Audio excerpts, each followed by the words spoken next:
Welcome everybody.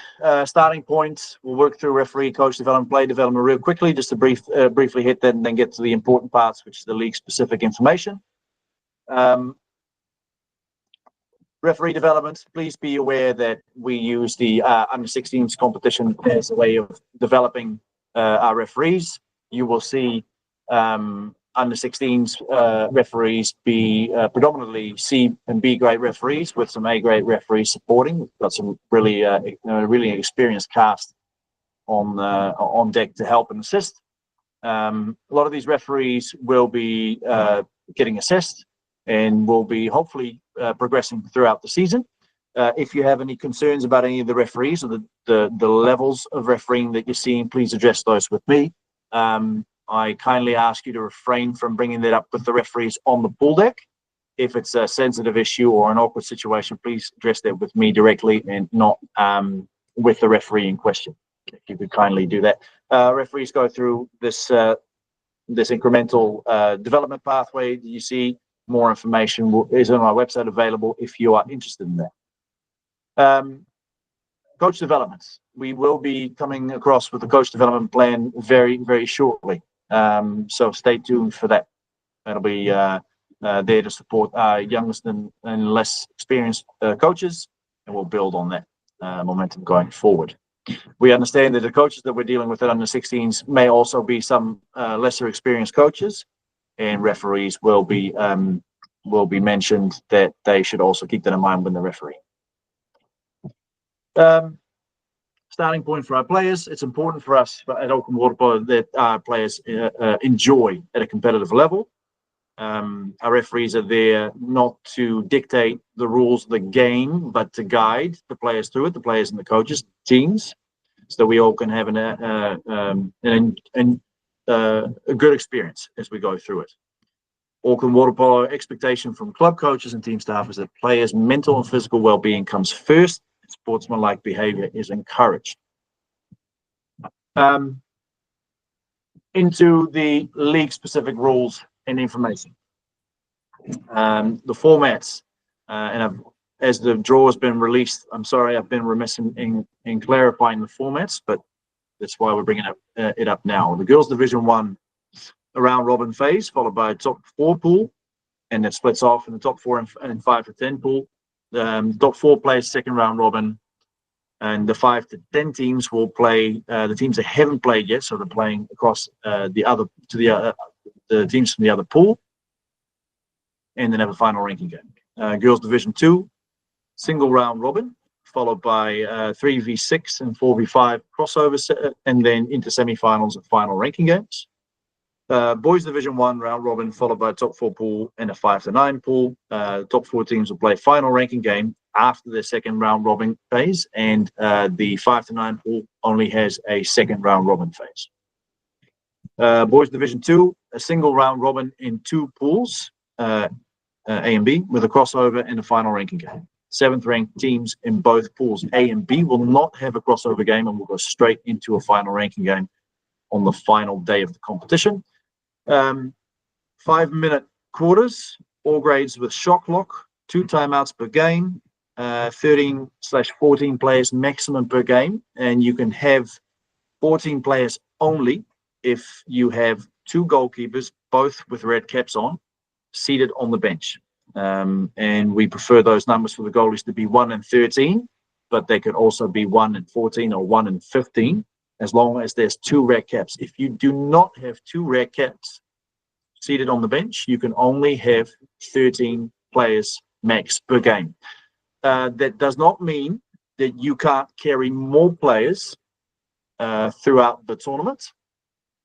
If you have only 1 team, that you can have, you can certainly have more players listed in your team. You just can't have them listed during the game. So you may be able to change from game to game if that's what you want. 3 coaching staff max per game, meaning a coach. There must be a coach. Could be an assistant managers, but there's 3 coaching staff max per game. If you want a player who's injured to sit on the bench, they must either have a cap on. They could be clothed with their cap and usual number on, or they could be part of the coaching staff, but they can't exceed, coaching staff can't exceed 3 during a game. Can exceed more, the number of coaching staff can be larger throughout the event, but not per game. Ties and draws and round robin phases accepted. That's fine. Ties and crossover medal rounds go straight to penalties, as per World Aquatics rules. Shot clock changes, and I know that we're all eager to hear about this. Unfortunately, we'll be going to 28 and 18 soon. We're still currently waiting on a message from Water Polo New Zealand with the green light and the final go-ahead. So until we do, we will be playing the previous rules, which only took effect in November, the 25, 15, and 30 and 15. So 25 and 15 for boys, and 30 and 15 for girls in the girls' grades. As soon as we get the green light from Water Polo New Zealand that under 16s nationals Div 1 and Div 2 will be played with the new rules, with the new shot clocks, we will be switching. But please bear in mind that this comes with a little bit of a logistic challenge to make sure all the equipment is updated. Luckily, the equipment is a lot easy. It's a lot easier to update the equipment this time around versus the last time when we did it. We can now manually do these for most clocks of the same system, but there are 1 or 2 clocks that are not in the new system. So we just want to make sure that everybody plays with the same rules. So until we can, we will stick with 25, 15, 30, and 15, and we'll make sure that the referees are aware of this as well, of course. Moving on. Tiebreaker. Previously in the rules has been outlined that we follow Water Polo New Zealand's tiebreaker rules. There's been a slight change to that because Water Polo New Zealand followed the World Aquatics tiebreaker, which is based on every game having a result. So World Aquatics, there's no more draws. If you draw at the World Aquatics level, you go into penalty shootout. We don't do that. We don't have frankly the pool space and the time to be able to deal with that. So therefore we do allow draws. We use the old tiebreaker rules, and I will send out a note with the specific rundown. It's quite a long list. It's not easy to understand, but luckily we've got lots of experience dealing with these tiebreakers, and we're happy to explain it to anybody who struggles with those. Again, I'll make sure the information is available to all the clubs. We do have a contact form, just as an aside. We have a contact form out circulating, so please fill in the contact form and you'll get that information directly. It's an online form that's been sent to the clubs last week.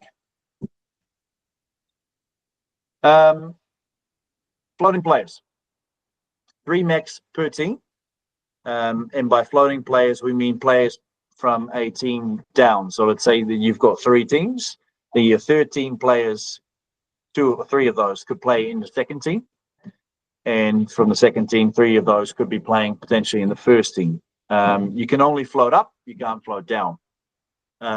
Those floating players must be the same throughout the season.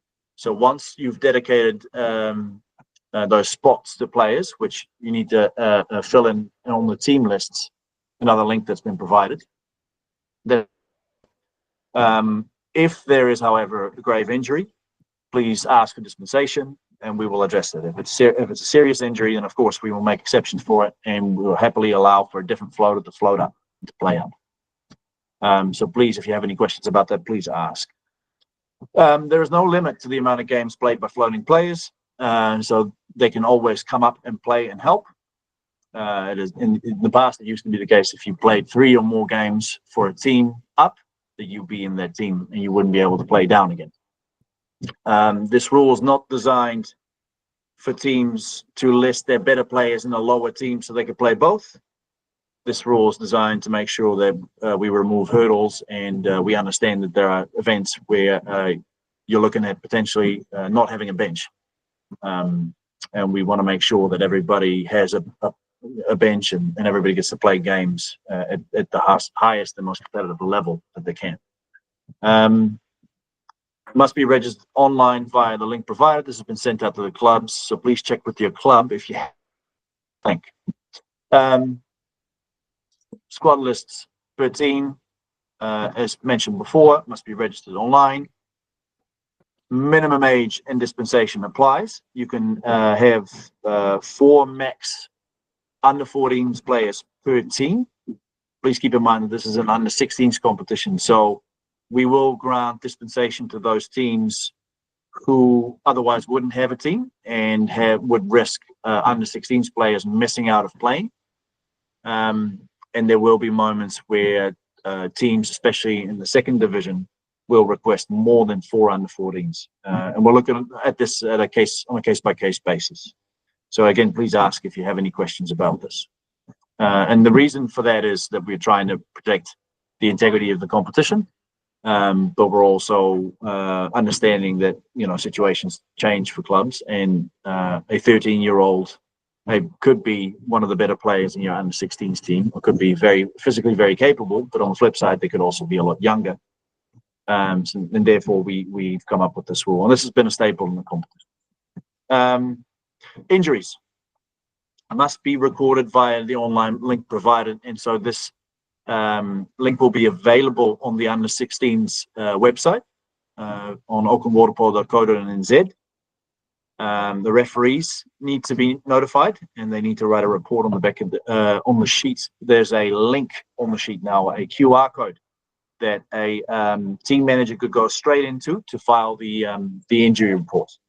So please ask for the game sheet, and then you'll find the QR code that'll take you straight into a form where you can lodge the injury, and please do so.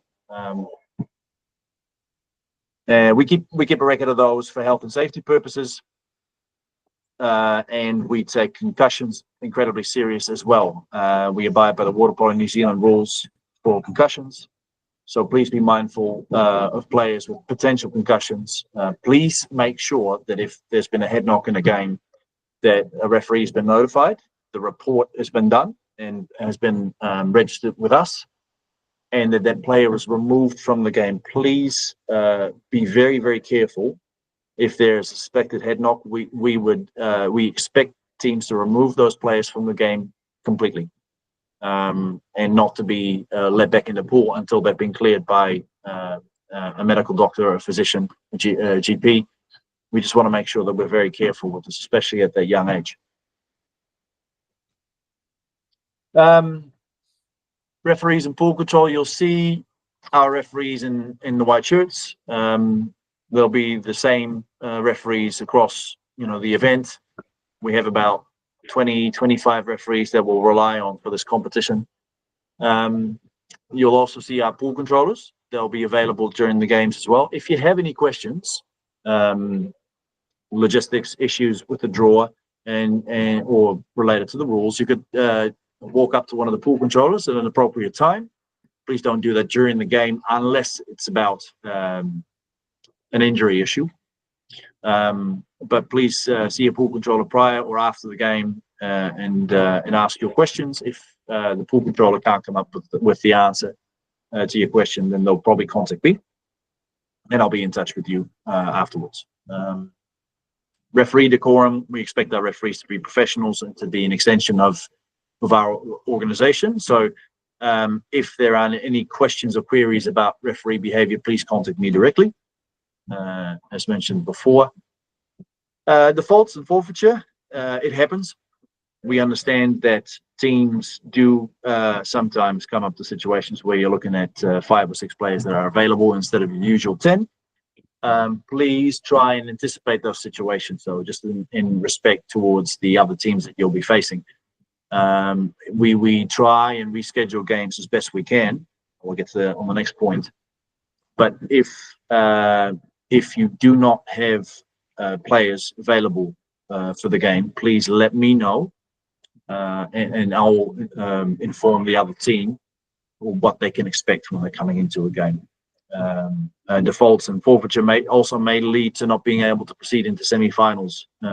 So just or quarterfinals, crossover rounds. So just be mindful of that as well. We'll work our way through it, and we're understanding. So please keep the discussions up and keep the just ask if you have any questions or concerns about this. Rescheduling. This must be done via the online form. We've got it up on our website, aucklandwaterpolo.co.nz. These must be finalized 7 days prior to the game that you wish to reschedule, and it must be agreed upon by the other team. If we cannot get to an agreement within reason, then it is possible that your team will forfeit or default a game. We are going to do with Auckland Water Polo, as long as it's done within or outside of that 7 days time frame, then with Auckland Water Polo, we may also say this game can be played at a certain time. We've come up to a few situations where I think the teams have let other teams know well enough in advance. And if that gets stuck, if the discussion gets stuck between teams, please involve Auckland Water Polo, and we'll be able to find a solution for it most of the times. But please make sure that the form is filled out appropriately and sent in before we start the discussion with me, with Auckland Water Polo, and that you've discussed it with the other team as well. Coach, team, staff, decorum, please make sure that you wear team uniform. I'm not asking for you to wear a three-piece suit, but please make sure that you have, with your entire staff, wearing the same attire. Closed shoes are important on the side of the pool. So let's make sure that we don't have any coaches coaching barefoot or with jandals. We're trying to ensure that there's a certain decorum with the referees, and we'd like to see that from the coaches as well. And towards finals and semi-finals, if the coaches could please and team management could please wear long pants, because at the moment that we start live streaming, this could look really well from an outsider looking in, versus shorts or bare feet, on the side of the pool. So decorum is something that we're asking of the teams, again within reason, obviously. So please reach out if you have any questions about that. Photography. We are working on exposing the sport a little bit more, and we do have a photographer coming in on a regular basis to come make photos, to push the cool moments and the highlights of our sport in these games out into the world, trying to raise the profile of water polo a bit. But it does mean that you may see some people turn up on social media. So if you have players in your team that are not keen on getting highlighted on social media, we're actually sent out a form, and it'll be available on the website as well, where we'd like for each team to sign off, and the managers can do so on behalf of the team, and also let us know the reasoning for if you do not sign off on it, and if you wish for your team or a specific player not to be portrayed online, then we'd obviously not do that. Live streaming will happen towards the end of the season. So so far we've been able to do the finals days and for both Division 1 and Division 2, but we're likely to limit that to the top 4 teams on the last day, so the medal games, just for the simple sake of staffing. We have one of our Auckland Water Polo committee members very kindly offering up his free time to do this for 6-7 hours in a row. So we're trying to focus this around the top 4. If there are clubs and/or teams and/or people keen to do the remainder of the game in the other locations, then we're very much open to that as well, and sharing that on our Facebook page. Again, please ask if you have any questions about that. We may schedule an online catch-up at some point if there are some points to address, and I think it'll probably be this term around, by the time we've gotten the green light to go into the different shot clock timings. We'll probably just schedule an online catch-up just to get everybody across that message. It won't be a long one, but it'll give us an opportunity to have a chat about some other stuff that we may see. Some referees may have seen a few things that we could address with all of you, and you may have got some questions by then. But I will send it out separately. Almost at the end. Rules regarding yellow cards, misconduct, red cards, and violent acts. We keep a record of suspensions, misconduct, and red cards, not of yellow cards currently. We're not aligned with the demerit system that New Zealand Water Polo New Zealand, I should say, uses. But we will look to align ourselves in the near future. And if there are grave situations, grave violent acts, then we will refer that on to Water Polo New Zealand. And our philosophy is that if somebody is suspended, they shouldn't be allowed to play in a different event while they're setting out a suspension for a heavy transgression. We will never do that without communication with the club of the person who is getting suspended. So we'll always do that in dialogue with the club. It will never come as a surprise that one player won't be able to play. And if you have an issue during a game where a suspension has happened or a violent act has transgressed, then please contact me if you have any questions about that. If the referee and or pool control haven't answered the questions or couldn't answer questions that you may have asked, then please ask me those questions. And I'll look to help you as best I can. If you receive a red card, or if a player receives it, so team staff receives a red card, that is a automatic 1-game suspension the next game, which could be on the same day because we're dealing with double rounds in many of the days. If that red card is given after a misconduct, which is this signal that you'll see for a player, this does not mean there's an automatic stand down. So if there's any confusion around that, please ask the pool controller and or referee. In these situations, it's a bit tricky to ask the referee directly after the game because the emotions may be running high.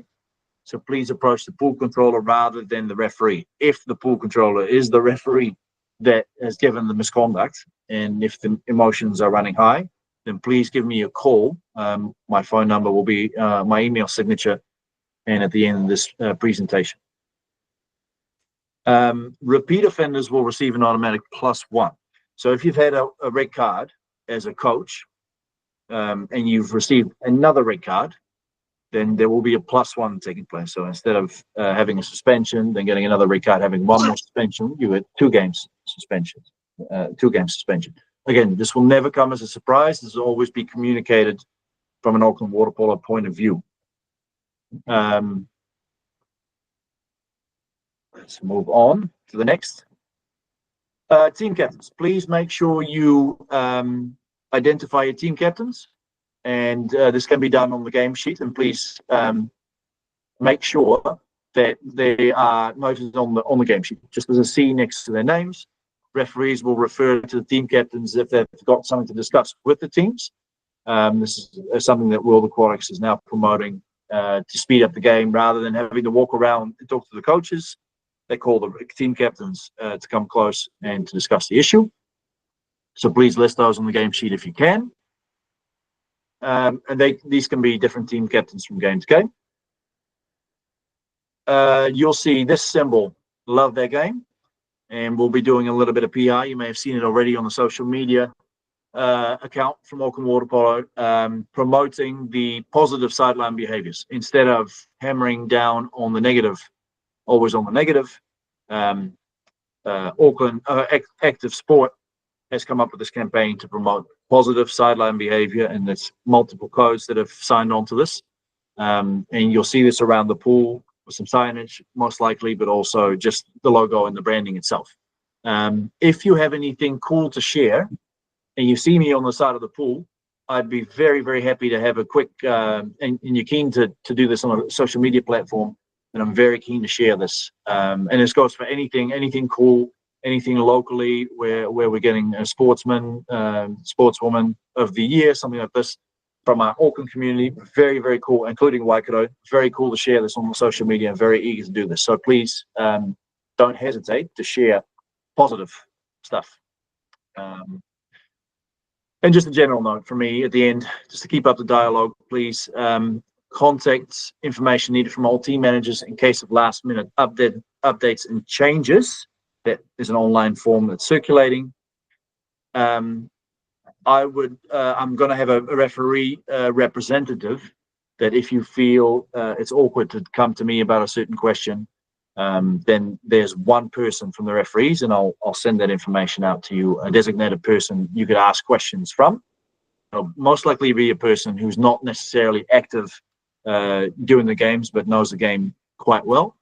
And we'll do the same with the coach. So I'll ask the community, your teams, for your nominations for a coach representative, and we could have a dialogue with these 2-3 people to include in a bit of a leadership group to have a discussion about certain things that we see, certain things that we need to improve on, or that we could change for the benefit of the athletes and the players participating in the competition. A lot of talking for me. I've tried to do it as quickly as I could to get you back to your Friday nights. Are there any questions at this stage? Hey, Fabian. And please go for it. It's Erin from Atlantis. Just a quick question. Are you happy with table duty being 3 people, or are you wanting 5? No questions? Fantastic. I hope if there are any questions arising or coming up, please ask. Jim, you're pointing at someone. I heard a question. Did you hear the question? I can't hear. No, can't hear. Do I have to turn it on? No. Hey, Fabian, can you hear me? Sorry, I can't hear you, Jim. No, it's not me. It's her. Do I unmute? Is that what you're saying? No, I hear you. I hear you. Yeah, that in the chat. Thank you. We will do 3. I think I'll send out a note. I think we did that last time, and I'm quite happy for the teams to throw in their own balls, their own rebound balls. I think it's worked quite well. Most of the times, goal judges are unaware of what's going on to begin with. They're either on their phones, so I'm happy for there only to be 3 on the table duty. I think that come finals, we may change that. We may have it for finals, and we'll instruct the goal judges. But I think it's a good point, and I'm just making the decision now that we'll just have 3 on table. Anything else? Any other questions? I'll keep an eye on the chat this time. Thanks, Jim.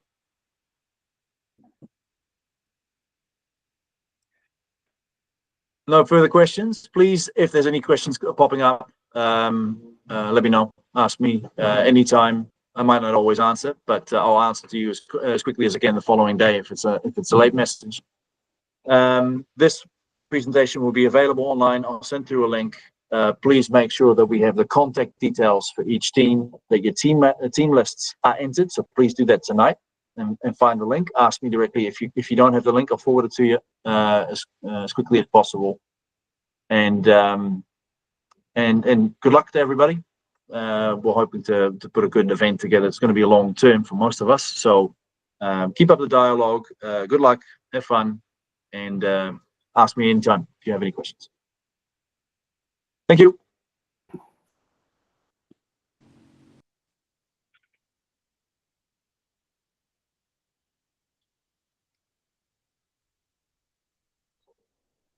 Yo, Fabian, can you hear me? No.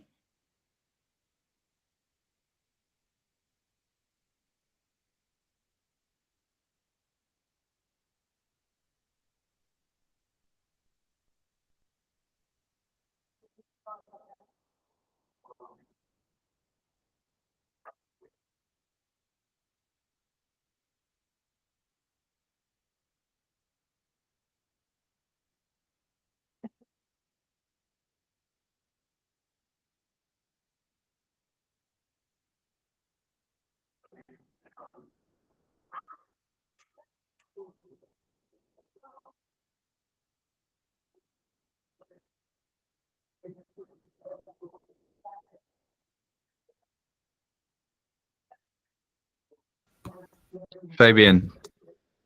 They will be available, Eric. Fabian? Sorry, I'm really late. I fell Not asleep. sure what's Can going you hear on me? with my Probably not. sound. What's your sound off, maybe? Yeah, Don't I've got know. something going on with my computer and my sound, I think. But put it in the chat if you've got any questions. Put it in the chat box. But the slides will be available. The presentation will be available, and I'll send through those links.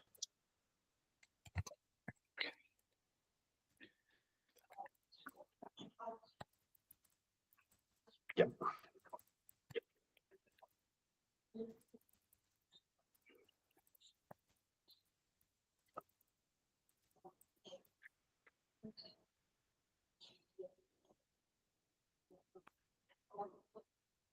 Shot clocks mostly. So shot clock rule is going to change, right? And it's at Worlds it's already changed to 28 and 18. We're just waiting for Water Polo New Zealand to give the green light, and as soon as they do, then we'll probably have that ready. So we're starting as we finished the last term, so 25 and 15 for boys, and then 30 and 15 for girls. But as soon as, again, Water Polo New Zealand green lights the change, then we're going to change it. It's going to be somewhere midterm, I'm assuming. So just be mindful of that. Tiebreaker, if it comes to a tiebreaker, we're not following the current World Aquatics rules because they only have they don't have ties for their round robin games. They go straight to penalties, and so they adjusted their rules for that. So we're going with the old rules, which is a slightly different approach. But that information will be available on the website and for teams. It's a bit of a list, but luckily we've got experience dealing with it now. All right, Harry. Thank you.